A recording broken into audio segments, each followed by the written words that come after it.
Ahoy and welcome back to another installment of Guns Across the Lakes. My name is Charles Johnson and I'm the educator here at the Erie Maritime Museum in U.S. Brig, Niagara.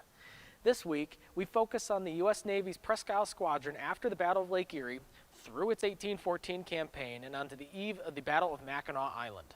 Following the Battle of Lake Erie, Harrison's army followed suit in defeating the British at the Battle of the Thames. With these two engagements, Lake Erie and Detroit were under sole possession of the United States.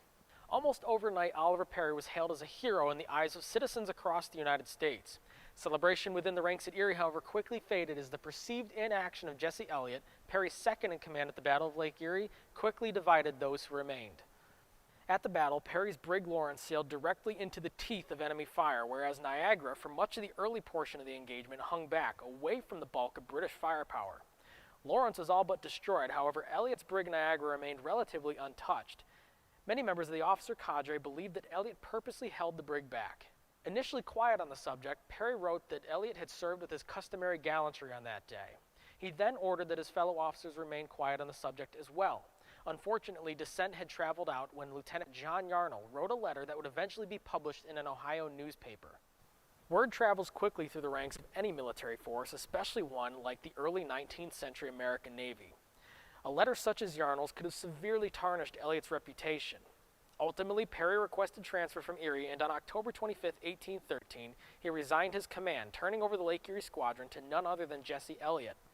Perry's trip home to Newport, Rhode Island lasted 3 weeks and was prolonged due to being feted by enthusiastic crowds, gifts, and banquets every stop along the way. While Perry was beset by celebration, what he left behind was quite the opposite. Presque Isle Naval Station fell into a state of disrepair and chaos. Ships were left tattered and even sunken in their mooring lines, and on top of that, the Perry-Elliott debate embroiled the men, leading to intense squabbles, duels, and arrests across the station. Furthermore, American losses on the border canceled out the previous season's gains throughout the winter. As the calendar flipped into 1814, the British captured Fort Niagara and destroyed the settlements at Buffalo and Black Rock. With the latter, the Americans lost 2 of the prize vessels, the Little Belt Chipaway, as well as the sloop Trip. Understanding the threat, Elliott wrote to the Secretary of the Navy on the 5th of January 1814 requesting a force of 2,000 militia at Erie until the middle of March as an added layer of precaution. British strategy continued to point toward increasing their presence on the lakes, primarily to ensure their ability to control their holdings as well as supply lines out in the western end of the region, as well as their desire to create a buffer state of native allies along the American border. Furthermore, they schemed to destroy or recapture the vessels they lost at Put in Bay and build a new shipyard in the lakes. Fortunately for the Americans at Presque Isle, the winter of 1813-14 was a mild one, preventing a British crossing the lake due to limited ice coverage. On the other side of the coin, the winter was exceptionally difficult at Erie. Pneumonia and smallpox ravaged the station, killing many, resulting in the anchorage being nicknamed Misery Bay. In April, Chauncey ordered Elliott to prepare the Niagara and Lawrence and proceed into Lake Huron as soon as the ice would permit.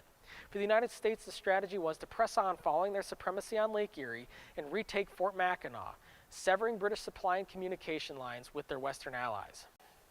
Shortly after Chauncey penned this letter to Elliott, the latter requested leave from Presque Isle, and in his place, the U.S. Navy sent Captain Arthur Sinclair to oversee operations at the station. Upon arrival, Sinclair immediately realized the challenge of the task ahead, describing the situation at Erie as being a deplorable one. An audit of the officers and crews showed that there were very few that still remained, and of those that did, most were unfit for service. Expenses and accounts were out of control, and a crime had forced the arrest of many throughout the station. As for the ships, those at Erie were still in dismal shape, nowhere being ready for the campaigning season ahead. Sinclair immediately ordered the remaining prize ships, which were left behind at Put in Bay, to return to Erie for repairs. Paying close attention to British operations, American Secretary of War John Armstrong argued that due to the lack of supplies moving across British lines on Lake Erie, the British were most likely focusing their efforts on the Niagara Peninsula. This resulted in the plans to launch an expedition into Lake Huron being delayed. Back at Erie, Sinclair continued to work diligently to repair the squadron as well as clean up the mess from the months prior, as well as obtain the appropriate amount of supplies and food to sustain the station. Intelligence pointed to a considerable amount of flour and breadstuff in 5 or 6 large manufacturing mills guarded by a small company at Port Dover in Ontario. He sent for Colonel John Campbell to prepare for a joint effort in striking the Port Dover mills. On May 14th, American troops landed at Port Dover, and encountering little resistance, Campbell ordered his landing party to destroy the stores in the area. However, the raid quickly fell into chaos as the landing party began destroying and ransacking homes in the port. Campbell declared the raid as retribution for the British attack on Buffalo 4 months earlier. The British and Canadians, however, were incensed.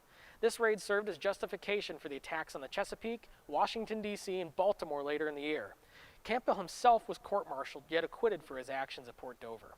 Alongside ship repairs, Sinclair began to combat issues with the books as well as personnel who were arrested for trivial causes. Amongst those was Purser McGrath and another officer who threw a volunteer overboard prior to Sinclair's arrival. In late May, Sinclair reported peaceful harmony across his station. However, rumors began to arise that Napoleon had been defeated in Europe, allowing the British to send seasoned veterans to aid their war effort in North America. Focus shifted back to Lake Huron and the impact these reinforcements could have in securing British control of the upper Great Lakes. On June 19th, Sinclair departed Erie with Lawrence, Niagara, Caledonia, Scorpion, and Tigris and arrived at Detroit 2 days later.